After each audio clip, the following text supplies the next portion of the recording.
জুলাই আগস্টে যে অভ্যুত্থান হয়েছিল সেই অভ্যুত্থান নিয়ে তিনি আমি বুঝতে পেরেছি। ধন্যবাদ আপনাকে। আপনার প্রশ্নকর্তা অথবা প্রশ্নকর্ত্রী, আমি জানি উনি ওনার নাম বলেন, আমার কাছে মনে হয়েছে উনি প্রশ্নকর্ত্রী মনে হয়েছে আমার কাছে। প্রশ্নকর্তা ছিলেন, জি কর্তা ছিলেন। আচ্ছা, যাই হোক। তো সার্টেনলি ওনাকে আমি যেটা বলতে চাই সেটা হচ্ছে যে আমরা আমাদের ছেলে মেয়েরা যে আন্দোলনটা করেছে, লড়াইটা করেছে, সংগ্রামটা করেছে, এবং যে এতগুলো মানুষের প্রাণ গিয়েছে এবং এত 20,000-এর মতো মানুষ এখন পর্যন্ত আহতের যন্ত্রণায় কাতরাচ্ছেন এই ফ্যাসিস্ট সরকারের, আগের ফ্যাসিস্ট সরকারের তাদের ফ্যাসিবাদী ভূমিকার কারণে। তো অবশ্যই আমরা একটা ট্র্যাডিশনাল একটা নির্বাচনের দিকে আমরা যেতে চাই না। আমরা চাই যে এমন একটা নির্বাচনী ব্যবস্থা কেমন, এবং সেই নির্বাচনের মধ্য দিয়ে যে বা যারা সরকারে আসবেন তারা যেন জনগণের কাছে দায়বদ্ধ থাকেন, জনগণের কাছে জবাবদিহি করেন। সুতরাং জবাবদিহিমূলক সরকার প্রতিষ্ঠা করার জন্য certainly we needs some kind of reforms. আমাদের প্রধানতম সমস্যাটা ছিল কিন্তু নির্বাচন কেন্দ্রিক। নির্বাচনটাই দেশে সুষ্ঠুভাবে হতো না বলে একটা বাংলাদেশের মানুষের কাঁধের উপরে এমন একটা সরকার ক্ষমতায় চেপে বসেছিল যারা মনে করতো কখনই তারা এই সরকার থেকে ছেড়ে যাবে না, এবং তারা বাংলাদেশের টাকা লুট করেছে, জনগণের অধিকার হরণ করেছে। তো এই জাতীয় একটি সরকার তখনই হয় যখন জনগণের ভোটে নির্বাচিত থাকে না, কারণ জনগণের কাছে তার কোনো দায়বদ্ধতা থাকে না।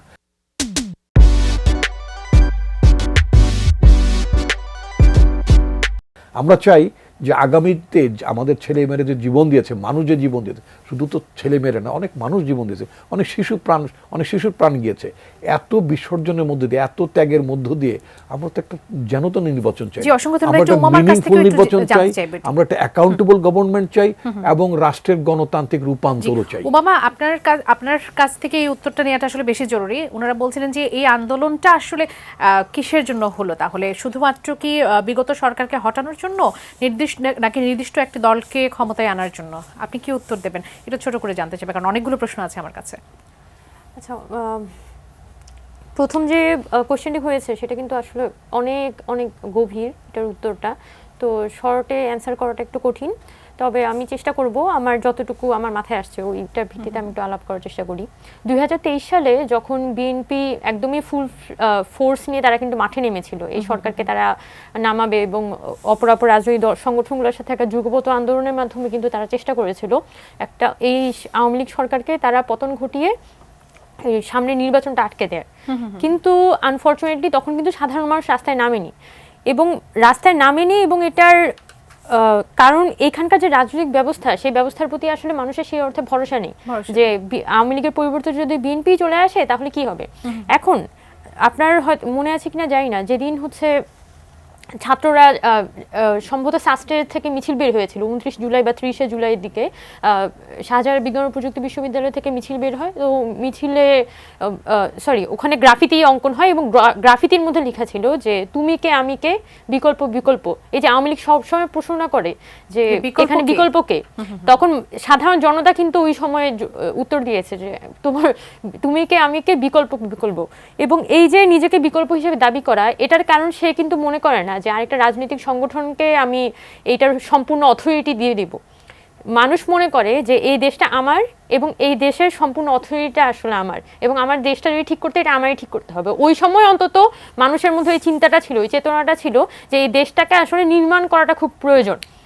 দ্বিতীয় প্রশ্ন এবং নির্মাণ করাটা প্রয়োজন। তো এই নির্মাণ ছাড়া যদি আমরা একটা নির্বাচন দিয়ে দিই তাহলে নতুন এই ফ্যাসিবাদী সিস্টেমটাই আসলে নতুন করে কায়েম হতে যাচ্ছে। এটা আমাদের মধ্যে আরেকটা প্রশ্ন ছিল যে উপদেষ্টাদের কেন বারবার আসলে পরিবর্তন করা হয়, তাদের কি যোগ্যতার কোনো সংকট, নাকি তারা ফেল করছে কেন বারবার? কেন এটা খুব গুরুত্বপূর্ণ কোয়েশ্চেন, আসলে খুব গুরুত্বপূর্ণ question. I am very glad যে এটা কেউ আমাকে জিজ্ঞেস করেছেন।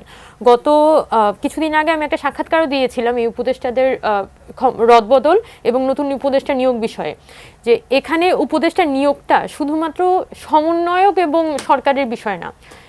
আন্দোলনটা কিন্তু সারা বাংলাদেশের মানুষ করেছে, সারা বাংলাদেশের ছাত্র জনতা করেছে। সে জায়গায় যখন উপদেষ্টাদের নিয়োগটা স্বচ্ছ হচ্ছে না, যখন জনগণ একটা ধোঁয়াশার মধ্যে থাকে যে আচ্ছা উনি যে নিয়োগ পেলেন এটা কিসের ভিত্তিতে পেলেন, এবং সরকার প্রপার কোনো অ্যান্সার দিতে পারে না সেটার জন্য, তার মানে এই প্রসেসটার মধ্যে কোথাও একটা সমস্যা আছে। তার মানে এখানে যে বিভিন্ন ধরনের মন্ত্রণালয়গুলোর মধ্যে রদবদল হলো, আসিফ ভাইকে হচ্ছে স্থানীয় সরকার মন্ত্রণালয় দেওয়া হলো শ্রম থেকে চেঞ্জ করে, এবং শ্রমিকদের এখনো পর্যন্ত কিন্তু গার্মেন্টস শ্রমিকদের আন্দোলন চলছে, আজকেও হয়েছে, গতকালকেও হয়েছে বেতন ভাতার জন্য। এবং গত অনেক দিন ধরেই কিন্তু গাজীপুর যে রুটটা, সেই রুটে যান চলাচলের অবস্থা খুবই খারাপ। তো তার মানে এই যে শ্রম মন্ত্রণালয়টা আবার প্রবাসী শ্রমিকদের নিয়ে আসিফ ভাই কাজ করার চেষ্টা করেছেন। গত কিছুদিন আগেও হচ্ছে উনি বিভিন্ন, আচ্ছা যাই হোক এটা আলাপ না করি, কিন্তু এখানে মূল প্রশ্নটা হচ্ছে জনগণের কাছে সরকারের স্বচ্ছতাটা। যখন আমি একটা মন্ত্রণালয় পরিবর্তন করছি, কেন আমি পরিবর্তন করছি? যখন আমি একজন উপদেষ্টা নিয়োগ করছি, কেন আমি নিয়োগ করছি? এই উত্তরটাই, ব্যাখ্যাটা আসলে সরকারের পক্ষ থেকে থাকাটা খুব দরকার, যেটা আসলে সরকার প্রপারলি দিতে পারে না। জি, পরের প্রশ্ন আপনাদের দুজনের জন্যই, যে ঠাকুরগাঁও থেকে যিনি যে দর্শক প্রশ্ন করেছেন যে বিএনপি আওয়ামী লীগকে নিষিদ্ধ করা হোক সেটা চায় না, এবং বৈষম্য বিরোধী আন্দোলনে যারা আছেন তারা চায় যে আওয়ামী লীগকে নিষিদ্ধ করেই দেওয়া হোক। বিএনপি কি ভয় পাচ্ছে -2 ফর্মুলা? এটা নিশ্চয়ই আসাদুজ্জামান রিপোর্ট আপনি বলবেন। এবং আপনারা কি ভয় পাচ্ছেন যে নিষিদ্ধ যদি না করা হয় তাহলে আওয়ামী লীগ আবারও এসে আপনারা বিপদগ্রস্ত হতে পারেন? এরকম একটি প্রশ্ন ছিল। আচ্ছা, আমি যেহেতু আমাকে জিজ্ঞেস করা হচ্ছে, এখানে আওয়ামী লীগের রিসেন্টলি হচ্ছে আওয়ামী লীগের যারা বিভিন্ন মন্ত্রীরা ছিল তাদের একটা বিচার প্রক্রিয়া আন্তর্জাতিক অপরাধ ট্রাইব্যুনালের মাধ্যমে শুরু হয়েছে।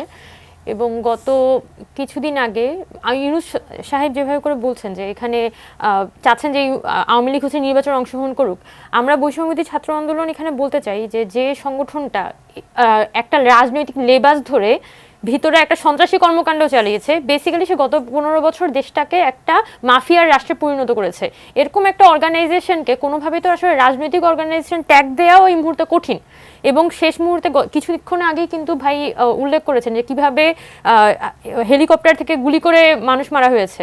এবং এই স্মৃতিগুলো আমি আর বেশি ঘাটতে চাচ্ছি না, তবে আমার যেমন নিজের একটা ব্যক্তিগত স্মৃতি মনে আছে, যখন 19শে জুলাই কারফিউ ঘোষণা করা হয়, আমি তখন টিভি দেখছিলাম এবং আমার সামনে টিভি স্ক্রলে ব্রেকিং নিউজ দেখাচ্ছিল ওবায়দুল কাদের, উনি কত বড় সাহস, উনি তখন নির্বাহী আদেশে ঘোষণা করেন যে রাস্তায় যদি কেউ নামে কারফিউ চলাকালীন সময় তাহলে দেখা মাত্র গুলি করা হবে।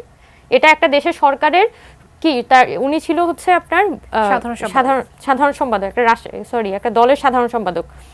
এখন এরকম একটা দল যে তার জনগণের উপর গুলি চালানোর নির্দেশ দেয়, সেই দলটা তো কোনোভাবেই রাজনৈতিক সংগঠন হিসেবে আমাদের কাছে অন্তত প্রতিমান হয় না।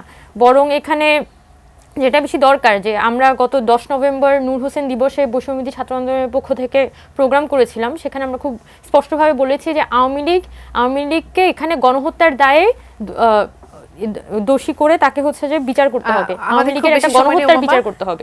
এবং এইটা কিন্তু আন্তর্জাতিক অপরাধ ট্রাইব্যুনাল শুরু করেছে, কিন্তু তাদের যে এই বিচার কাজটা সেটা আরো বেশি সুইফট হওয়া দরকার। আর এখানে আরেকটা জিনিস এখানে প্রেসার গ্রুপ, আপনারা কি সেই সুইফট হওয়ার জন্য প্রেসার ক্রিয়েট করছেন? এখানে তো আমরা বারবার এই বিষয়টা বলেই যাচ্ছি। আর আরেকটা বিষয় হচ্ছে যে স্থানীয় পর্যায়ে একটা বিষয় অ্যাড করি, স্থানীয় পর্যায়ে কিন্তু একটা রীতিমতো মামলা বাণিজ্য হচ্ছে এই জুলাই গণঅভ্যুত্থান পরবর্তী সময়ে।